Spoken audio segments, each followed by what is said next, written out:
Suara bisikan dari retakan di bawah meja batu semakin jelas. Bukan sekadar gumaman, melainkan seperti puluhan mulut yang menempel di telinga, berbicara bersamaan dengan kata-kata yang tidak pernah dipelajari manusia.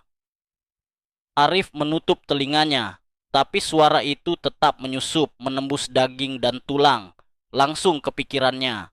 Raka terduduk di lantai, kacamata hampir terlepas.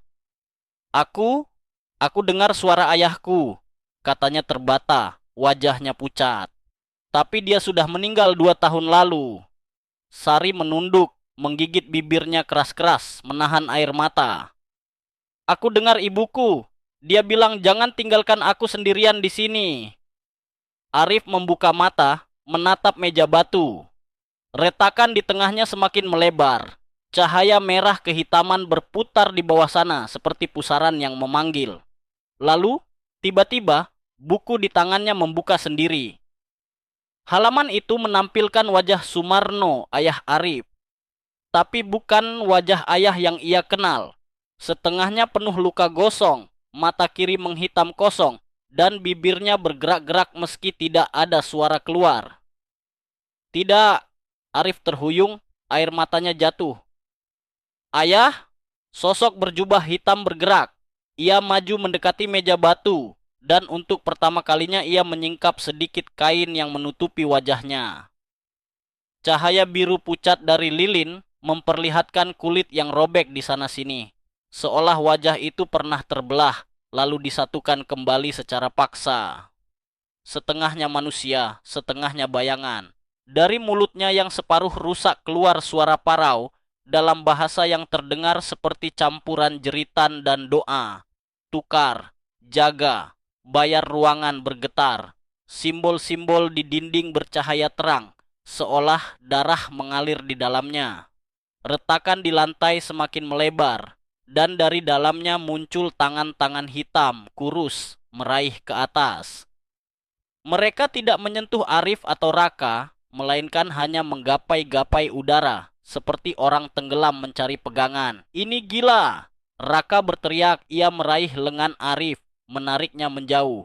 Kita harus keluar. Tapi saat mereka menoleh ke arah tangga, lorong itu sudah hilang.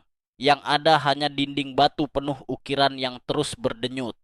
Jalan keluar telah ditelan. Sari maju selangkah, menatap sosok berjubah itu dengan keberanian yang aneh. Kau penjaga, bukan? Suaranya lantang meski tangannya bergetar. Apa yang kau inginkan dari kami? Sosok itu menunduk, lalu menunjuk pada Arif. Buku di tangan Arif bergetar, lalu halaman baru terbuka. Di sana tertulis, hanya darah yang dapat menutup, hanya warisan yang dapat menjaga. Jika tak ada yang membayar, kota ini akan menjadi jembatan. Arif gemetar membaca itu. Maksudnya, Solo, seluruh kota akan jadi korban. Suara bisikan dari retakan semakin keras. Tangisan, teriakan, doa, semua bercampur. Arif menutup telinganya, namun tetap saja suara itu menusuk kepalanya.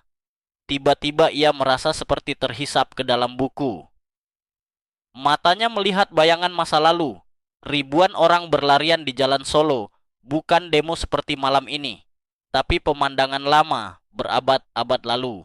Ketika kota ini pernah menjadi medan perjanjian, suara ayahnya kembali berbisik samar. Jangan biarkan sejarah berulang. Satu harus menjaga agar ribuan selamat. Arif terengah, tubuhnya lemas. Raka memeganginya, wajahnya kalut. Apa maksud semua ini, Rif? Apa maksudnya kau yang harus menjaga? Sosok berjubah mengangkat wajahnya sepenuhnya.